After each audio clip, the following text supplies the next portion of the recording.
बाबा हाँ। एक बिनती है। मेरा छोटा बेटा वो हर समय सर्दी खांसी और बुखार से भुगता है।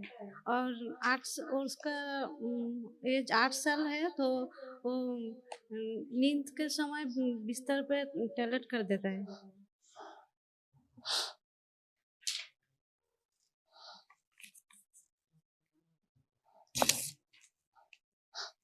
एक गिलास दूध, एक गिलास जल मिला दिया करो, उसमें छुहारे काट के डाला करो, छुहारे।